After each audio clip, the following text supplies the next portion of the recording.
योग शास्त्र में उसी का नाम समाधि का है कि वो समाधि आंसू माने उसके निकट ही है, यानी परमात्मा की प्राप्ति निकट ही है। तो अभ्यास करें। यदि इस प्रकार से थी समझो कि अभ्यास और वैराग नहीं बने तो और कोई उपाय है, और उपाय ईश्वर परिधानात्वा, ईश्वर परिधान से थी जो परमात्मा की प्राप्ति के जितने जो उपाय बतलाए हैं उसमें ईश्वर की भक्ति सबसे बढ़कर गीता में योगी नाम अपनी सर्वेशां मदगते नाम तरात्मनः अस्तर्धावान भक्ति योगान स्वयं युक्त तमो बताओ। सब प्रकार के मनुष्यों में तो श्रेष्ठ योगी, परमात्मा की प्राप्ति के लिए प्रयत्न करने वाला उसको कहते हैं या योगी। वे योगी कई प्रकार के होते हैं, ध्यान योगी, कर्म योगी, भक्ति योगी, ज्ञान योगी। उनके मां सब में श्रेष्ठ कौन है कि योगी नाम अपनी सर्वेशां, सर्वेशां योगी नाम अपनी सारे योगियों के बीच के मां सबसे युक्ततम वह है कि मदगत है अंतरात्मा जिसकी, जिसने मेरे अंतर मन और बुद्धि, अंतरात्मा क्या है मन बुद्धि, मेरे में लगा दिया मन बुद्धि और मेरे में श्रद्धा विश्वास कर करके के और जो मेरी जो सो उपासना करे, मेरी जो भक्ति करे वह युक्ततम। तो ये उपाय बता है। तो मन भी इसमें भस्म हो जाता है, विघ्नों का भी इसमें नाश हो जाता है, परमात्मा की प्राप्ति भी इसी में हो जाती है। क्योंकि तद जपस तदर्थ भाव, उसका जप करने से और उसका ध्यान करने से, परमात्मा के नाम का जप करने से, परमात्मा का ध्यान करने से सारे विघ्नों का नाश हो जाता है, अंतराय जो है उन सबका नाश हो जाता है और उस परमात्मा के शुद्ध स्वरूप की प्राप्ति हो जाती है। तो ये बात भी महर्षि पतंजलि ने पातंजलि योग दर्शन के पहले पाद के मां समझो कि 28 और 29 के सूत्रों में ये बात कही। तो ये जो प्रश्न थे ना कि मन बस में कैसे हो, उसकी बात भी कही। और भी बहुत से उपाय मन को बस में करने के हैं, किंतु इतना तो समय नहीं है। खास खास बात आपको, बढ़िया बात आपको बतला दी। और भगवान के निरंतर स्मृति के वास्ते बताया कि उन्हें प्रेम होने से, श्रद्धा होने से, विश्वास होने से भगवान की निरंतर स्मृति हो सकती है। अब प्रेम होने का भी उपाय आपको बतलाया और बहुत से उपाय है, उनमें कुछ उपाय बतलाए। अब रही एक प्रकार से महापुरुषों की महिमा, वो बतलाने की हमारी सामर्थ्य हो, हमारी सामर्थ्य के बाहर की बात है। भगवान की महिमा और महापुरुषों की महिमा, भगवान के भक्तों की महिमा, जीव मुक्त ज्ञानी महात्मा पुरुषों की महिमा वास्तव के बीच के वहां कोई बतला ही नहीं सकते। क्यों? क्यों? वाणी की सामर्थ्य नहीं कि बतला सके, मन की सामर्थ्य नहीं है कि आप उसको मनन कर सके, बुद्धि की सामर्थ्य नहीं है कि एक प्रकार से उसको निश्चय कर सके, बुद्धि के वहां भी वो समावे नहीं। और जिसको परमात्मा की प्राप्ति हो जाती है और उस पुरुष के जो मन बुद्धि और वाणी है उनके द्वारा भी एक समय से वो ग्रहण करने में नहीं आ सके। परमात्मा को जो प्राप्त हो चुके वे भी परमात्मा की महिमा नहीं गा सकते। जिनको महापुरुष मिल चुके, महात्मा जिनको मिल चुके, वे भी उसकी महिमा को नहीं बतला सकते। और स्वयं महात्मा भी अपनी महिमा नहीं बतला सकता, वो भी अपनी महिमा नहीं बतला सकता। जैसे भगवान अपनी महिमा को नहीं बतला सकते, भगवान अपनी महिमा को तो बतलावे क्या, भगवान के नाम के स्मरण की जो महिमा है उसको भी भगवान नहीं बतला सकते। कवे हो के लग नाम बड़ाई,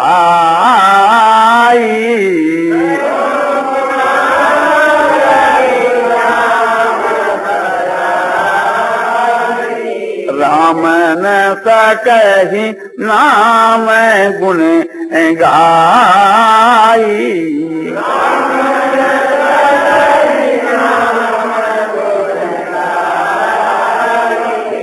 भगवान के नाम की जो महिमा वो तुलसीदास जी कहते हैं, मैं क्या कह सकता। जिनका नाम राम है वे खुद भगवान भी अपने गुणों की जो महिमा है उसको वाणी के द्वारा नहीं कह सकते। क्यों कि वाणी से कहा जा ही नहीं सकता, वाणी की शक्ति नहीं। जो हमारे मन के बात है उसको वाणी बतला नहीं सकती। हमारे मन में तो बहुत सी बात है, और अब समझो कि वाणी कितना बतलावे। और मन जो एक प्रकार से समझो कि आपने रूपक को रचता है, कोई उदाहरण रचता है, वो भी एक प्रकार से बुद्धि के भीतर के में जो निश्चय है, वास्तव में जो भाव है, उसको सर्वथा समझो कि मन उसके लिए कल्पना करके के दूसरों को आपने कल्पना करके वाणी के द्वारा बतला नहीं सके। वो कल्पना से परे की चीज, और बुद्धि के भीतर के बीच के वहां भी वो सारी चीज नहीं आ सकती। बुद्धि छोटी है और वो उनका भाव जो है, महिमा जो है, वो अपार अपरिमित है। फिर भी एक प्रकार से ज्ञानी महात्मा लोग कुछ कहते हैं, ऋषि लोग कहते हैं, उसी के आधार पर हम लोग कुछ कह दिया करते हैं। तो ख्याल करना चाहिए वो कहना कैसा है। जिस देश के मां जुगनू यानी ये रात के मां चमकते नहीं आगे जान, ऐसा अब उनको लेकर उपमा दी जावे कि करोड़ों जुगनों के समान सूर्य का प्रकाश, तो लोग उसको मूर्ख ही कहते। अब जुगनू ही जहाँ है तो उनकी उपमा से सूर्य के साथ में दी जावे तो करोड़ों का जो चाहे अरबों के तो उनकी महिमा थोड़ी लागती है। एक भाई के पास में पार्क है और उसको कहने भी इसके कोई कमी नहीं, इसके तो लाखों रुपये है। अरे लाखों रुपये क्या, लाखों रुपये तो समझो कि लाखों रुपयों का सोना तो वो 1 मिनट में तैयार करके आपको दे। तो ये उसकी प्रशंसा करते हैं, किंतु प्रशंसा के वहां निंदा है। जैसे घोड़े के ऊपर चढ़ा हुआ एक राजकुमार जा रहा है और उसे को देख करके 2 चुमारी आपस में विचार करते हैं कि बोले राजकुमार ये बहुत बड़े आदमी, देखो बोले इनके पैर में सोने का कड़ा, बोले इसके कौन बात की कमी, ये चावल तो गुड़ का बना सकते। वो होता है, वो तो अपनी जान में प्रशंसा करते, उनकी दृष्टि में तो गुड़ सबसे बड़ा है। क्योंकि गुड़ भी उनको कभी बार त्योहार मिलता है, रोज नहीं मिलता। तो इसी प्रकार से थी हम लोग जो भगवान की या महापुरुषों की जो प्रशंसा करते हैं ना, वो उस प्रकार की प्रशंसा है। अपनी दृष्टि में तो प्रशंसा है, किंतु प्रशंसा के वहां निंदा है। अब भगवान हंसते हैं और हंस करके कोई एक प्रकार से नाराज नहीं होते भगवान। और राजा का खबर कभी नाराज नहीं होता, तो समझता है कि मूर्ख के समझते, ऐसे भगवान भी हम लोगों को मूर्ख समझ लेते। और हमने क्या करें, वाणी की वो शक्ति ही नहीं है कि जो बतलाई जा सके। तो उनकी महिमा अपरंपार। एक महापुरुष है, समझो आपने चेष्टा करे या हम एक प्रकार से उनकी बात को मान करके उनके अनुकूल बने, तो एक ही से लाखों का कल्याण हो सकता। बोलो लाखों का, बोलो लाखों में ही एक प्रकार से आप संतोष कर लिया। ऐसे ऐसे पुरुष हैं जो करोड़ों अरबों का जिन्होंने कल्याण कर दिया। किसी ने कि राजा कीर्तिमान, जिनकी कथा पद्म पुराण के में आती है बड़े विस्तार, करोड़ों अरबों का, इससे भी और अधिक। तो ये भी कहा जा तो अत्युक्ति नहीं है कि सबका भी कल्याण कर सके, और सबके कल्याण करने वाला आज तक हुआ नहीं कोई। होता तो हम लोग क्यों भटकते फिरते, ये दशा हमारी क्यों होती है। पर हो तो सकता है ना, असंभव बात तो नहीं। जब करोड़ों का उद्धार हो सकता है तो सबका हो सकता है। एक रास्ता तो है ना उद्धार होने का। तो महापुरुषों की महिमा अपरंपार। यदि हम महापुरुष को पहचान जाएं तो उनके दर्शन से, भाषण से, सफर से, वार्तालाप से, चिंतन से भी कल्याण हो सके। उस दिन आपको मैंने बतलाया था, एक महापुरुष की एक कहानी बतलाई थी कि भगवान ने उसको ये वरदान दे दिया कि भगवान ने कह दिया कि जैसे मेरे दर्शन, भाषण, सफर, वार्तालाप, चिंतन से जीव का कल्याण हो जाता है, मेरे नाम लेने से भी कल्याण हो जाता है, इसी प्रकार से समझो कि ये पद, ये मैं तुम्हारे को भी आपने दे देता हूँ कि तेरे भी दर्शन, भाषण, सफर, वार्तालाप और चिंतन और नाम श्रवण से कल्याण हो जाएगा। तो उसने देखा भी भगवान अपने प्रभाव की माप हमारे को ये वरदान दे दिया, तो अब तो संसार में खूब घूमना चाहिए और अधिक से अधिक लोगों का कल्याण हो चेष्टा करनी चाहिए। तो इसका पात्र कौन होता है? इसका पात्र वह पुरुष हो सकता है जिसके हृदय में यह भाव है कि सब दुनिया का दुख और सब दुनिया का पाप का भोग मुझको करा दो, सबका उपकार कर। अपना जो शक्ति है परमात्मा की प्राप्ति तक की, जो अपनी शक्ति है वो परमात्मा की प्राप्ति तक की शक्ति संसार के कल्याण के वास्ते लगा देवे और संसार जो दुखी है उनके दुख भोगने के लिए वो खुद तैयार हो जावे। तो ऐसा पुरुष ही उसका अधिकारी बन सकता है कि जो लाखों करोड़ों का कल्याण कर सके। ये उनकी महिमा है। वे भगवान जैसे असंभव को संभव कर सकते हैं और संभव को असंभव कर सकते हैं। और हम महापुरुष में विश्वास कर ले हुए कि भगवान का अधिकार प्राप्त हुआ पुरुष है, जिसको भगवान का अधिकार मिल गया है, भगवान उसको अपना अधिकार देकर के भेजा है।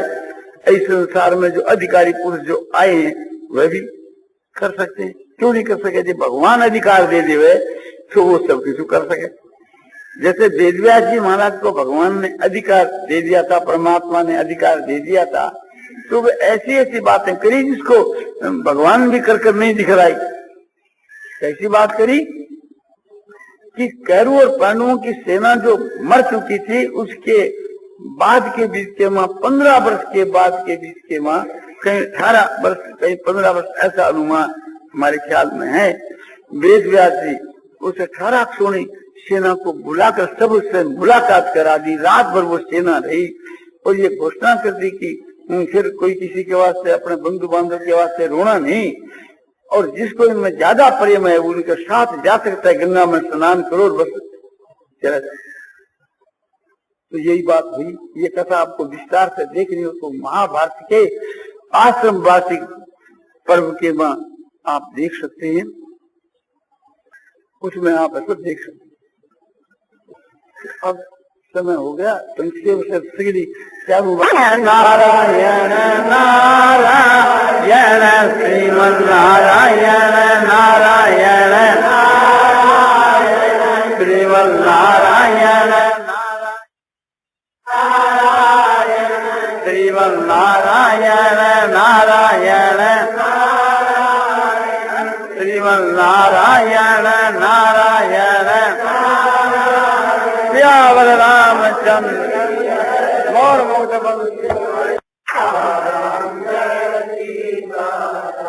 जय सीताराम सीताराम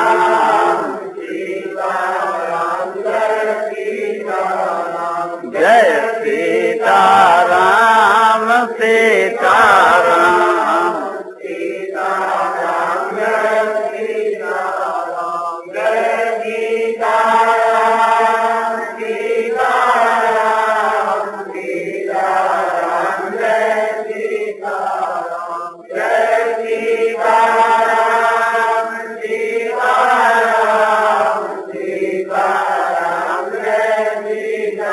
सियावर रामचंद्र की जय। मार मुक्त वंशी।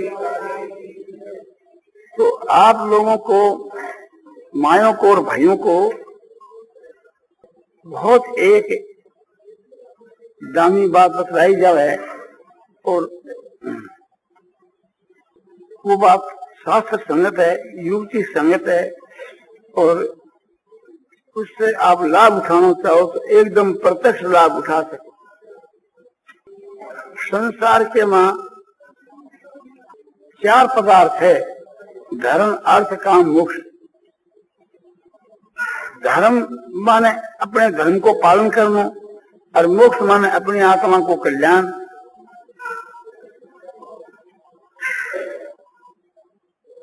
और अर्थ माने रुपया और रुपया से मिलने वाले पदार्थ और काम माने अपने इच्छा की पूर्ति। तो काम और अर्थ में तो प्रार्थ प्रधान है, वो तो प्रार्थ को छोड़ देना चाहिए। इसके ऊपर अपना जो समय खर्च करना या पुरुषार्थ करना है जिसकी आप बेसमझी। तो धर्म को पालन और परमात्मा की प्राप्ति, ये दो जो काम है इसके बीच के मां पुरुषार्थ प्रधान है। ये यदि आपने प्रार्थ पर छोड़ दे तो समझो कि वो डूब जाता, यह न सिद्धि को निष्कारी। अपने ये समझ ले कि भी अपना जो कर्तव्य है माता पिता की सेवा है या एक प्रकार से कोई भी प्रकार को कर्तव्य है, ईश्वर की भक्ति है, मन इंद्रिया को संयम है और अपने यज्ञोपवीत है तो संध्या गायत्री करना है या कोई भी जितना अपना धर्म का काम बतलाया गया है वह अपना छोड़ देंगे भी अपने तकदीर में लिखे होगा तो आप ही हो जाओगे, तो कुछ होने नहीं। क्योंकि ये बात तकदीर में नहीं लिखी जाती। ये बात एक तकदीर तो उसको नाम है कि पहले कोई अपना कोई कर्म करे और वह को जो फल भोगे वह को नाम तकदीर है, और नया जो कर्म किया जावे वह को नाम तकदीर नहीं है। सुख और दुख यो पूर्व के किए कर्मा को फल है, वो कोई आज कोई नया नहीं करना पड़े। और पुण्य और पाप ये नया कर्म है। इसी प्रकार से ईश्वर की भक्ति, ईश्वर की उपासना ये नया कर्म है। तो नए कर्म के वहां एक प्रकार से मनुष्य बिल्कुल स्वतंत्र है। कुछ स्वतंत्रता है स्वभाव की, तो मेरे को सहज ही सुधार हो सके है, और मेरे को जो फल है इसके वहां बिल्कुल स्वतंत्र है। कर्मण्यवाधिकार से मां फलेषु कदाचन, तेरा कर्म करने के वहां अधिकार है, हक है, एक प्रकार से तू स्वतंत्र है। किंतु मां फलेषु कदाचन, उनका जो फल है उसके वहां बिल्कुल कभी ऐसा नहीं, तुम्हारा अधिकार नहीं है फल के बीच के वहां। तो यह बात समझ कर करके और फिर भगवान है जिसका अध्यात्म विषय के बीच के वहां पद पद पर उसको मदद देने के लिए तैयार रहते हैं। भगवान से हम ये बात मांगे कि हमारा ध्यान निरंतर होना चाहिए, हमारा जप निरंतर होना चाहिए, आप में हमारी परम श्रद्धा होनी चाहिए, परम प्रेम होना चाहिए, आपका दर्शन होना चाहिए, आपसे कभी हमारा वियोग न हुए। तो ये जो मांग है, याचना है, कामना होते हुए भी ये निष्काम ही है, निष्काम के तुल्य है। और इस कामना के लिए भगवान इसकी कामना पूर्ति करने के लिए सदा ही तैयार रहते हैं। संसारिक जो चीज है, स्त्री है, पुत्र है, धन है, रुपया है, ये जो जितनी संसारिक चीज है इसको संबंध प्रार्थ से है, इनको अपने क्रिया से नहीं। यदि कोई सकाम भाव से कोई अनुष्ठान करे तो मैं को भी तो नवीन प्राप्त बन जावे। भगवान की भक्ति कोई कामना न लेकर करे तो वो उसको भी तो फल बन जावे।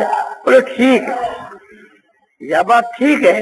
जैसे एक वृक्ष है, समझो कि आम को वृक्ष है और कोई दूसरे जामुन की टहनी तोड़ करके उसके कलम कर दी जावे तो वह टहनी के जामुन ही लगेंगे, बाकी सारे गाछ के आम लगेंगे। तो आम लगने की जो तो पूर्व के किए प्राप्त को फल है, और जामुन लगने की जो की बात टहनी तोड़ के लगा दी, कलम कर दी, तो एक प्रकार से इसी प्रकार से अपन नया कर्म कर दी के को फल मांगा तो यह बात हो सके है। किंतु एक प्रकार से अपनी मूर्खता है कि भगवान की भक्ति करके उनसे छोटी चीज आप मांगा।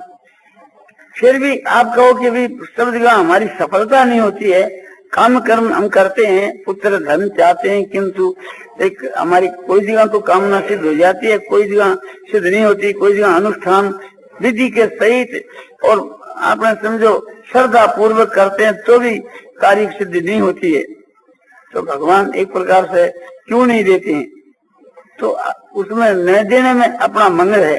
भगवान समझते हैं कि ये अपना एक प्रकार से हित नहीं समझता है। कोई बालक एक प्रकार से माँ से या कोई कैंची चक्कू मांगे तो माँ नहीं देती, वो समझती कि अपनी अंगुली को काट डालेगा, नुकसान पहुंचा देगा, तो नहीं देती, माँ नहीं देती, बाप नहीं देता। कोई रोगी आदमी है और कुपत करना चाहे और समझदार वैद का हितेशी वैद है तो मांगने पर वो चीज नहीं देवे। इसी प्रकार से भगवान तो हमारे परम हितेशी है, तो हमारे मांगने पर भी कोई चीज नहीं देते हैं, तो उस न देने में हमारा परम हित है और मांग कर लेने के बीच के में हमारा पतन है। तो ऐसा समझ करके भगवान हमारा हित ही करते हैं, ऐसा समझना। तो न दे भगवान, तो वह न देने में हमारा हित है।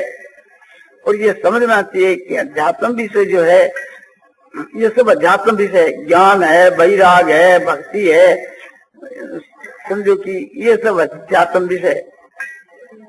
इस विषय के में हम भगवान से मदद मांगे तो भगवान मदद देने के लिए हर वक्त तैयार रहते हैं।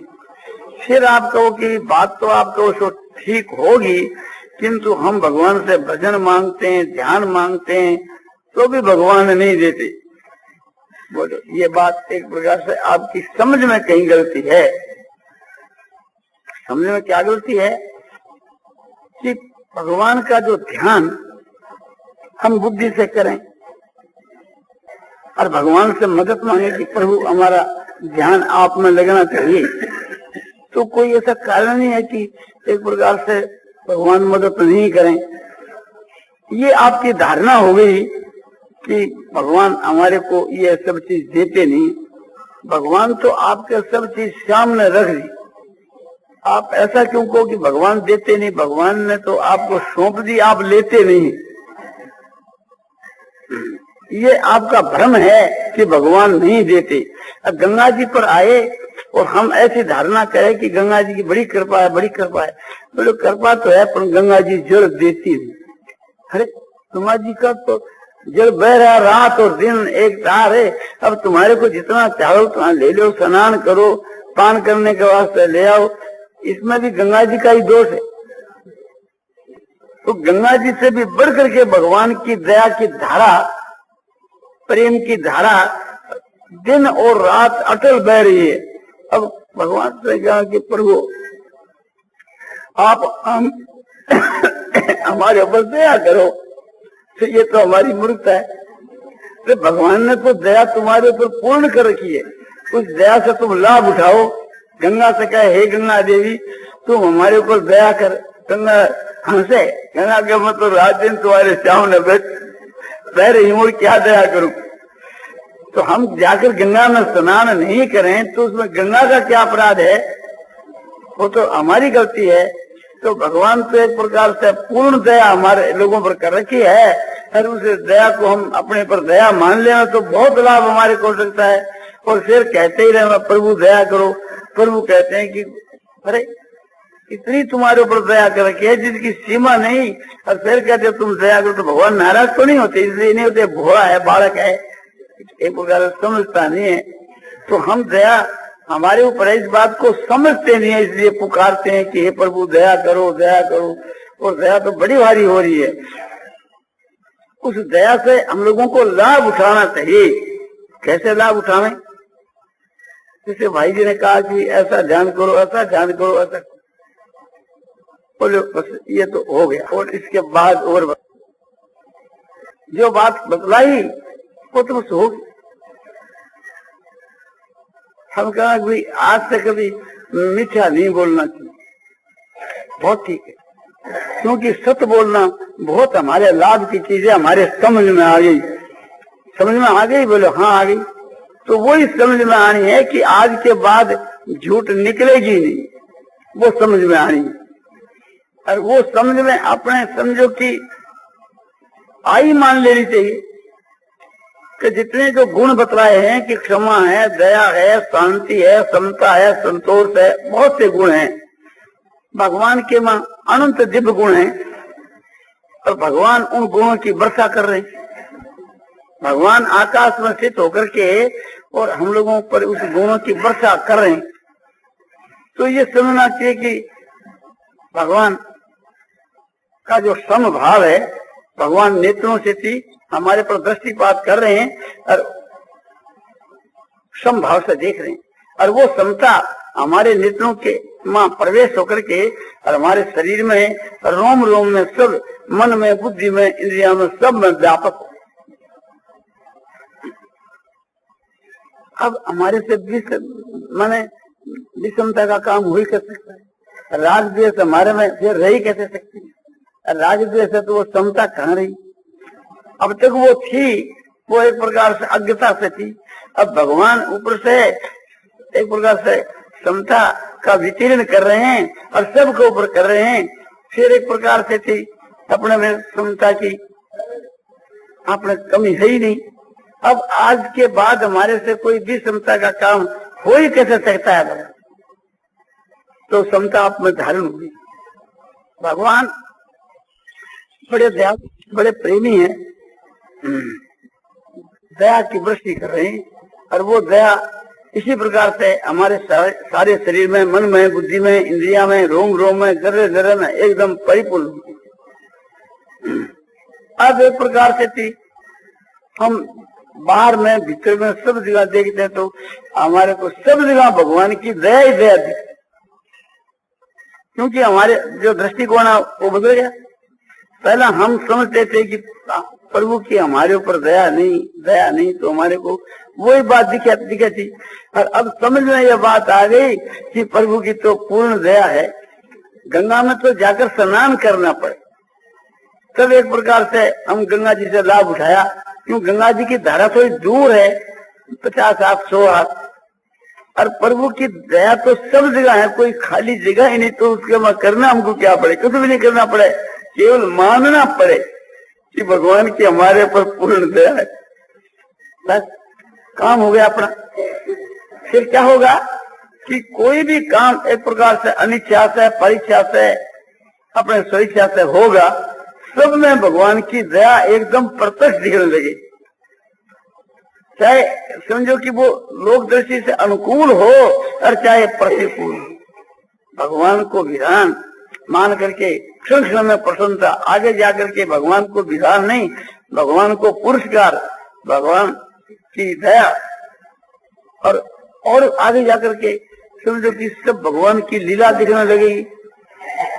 लड़के मरने में भी बड़ो आनंद, और लड़के के पैदा होने में भी आनंद, क्योंकि मरने में भी भगवान की अपार दया भरी हुई है, और पैदा होने में भी अपार दया। बोले भाई अभी तो हमको नहीं दिखती है, तो नहीं दिखती है तो आप दया नहीं मानते हो, इस वास्ते नहीं दिखती है। आप दया मानो अपने ऊपर कि अपने भगवान की दया हमारे ऊपर एकदम पूर्ण है, फिर आपको दिखने लगेगी। क्योंकि दूसरे आदमियों को दिखती है, वे कुछ झूठ रहे कहते हैं, जब उनको दिखती है तो आपके लिए उनके लिए एक ही कानून है, वो दया अपने पर मानता है, इस वास्ते उसको दिखती है, और जो दया नहीं मानता है उसको वो नहीं दिखती है, दया हो करके भी उससे वो अपने वंचित है। इसी तरह से थी समझो कि क्षमा की बात, कि भगवान क्षमा से हमारे ऊपर क्षमा रूप गुण का जो है प्रयोग कर रहे हैं, कि वो क्षमा अपने में प्रवेश हो रही है। अब आ गई अपने में क्षमा। अब कोई भी आदमी हमारे को अपराधी दिखता ही नहीं। अब तो ये बात है कि क्षमा हम किस पर करें?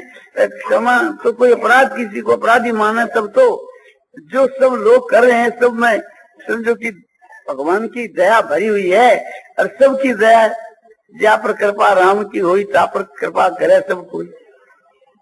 बोले ये भाई तुम्हारे को गाल दे रहे हैं तो इसके अपराध को क्षमा करना चाहिए। बोले वाह, गाल नहीं है, ये तो हमारे शिक्षा की बात है, ये तो हमारे ऊपर बड़ी दया कर रहे हैं।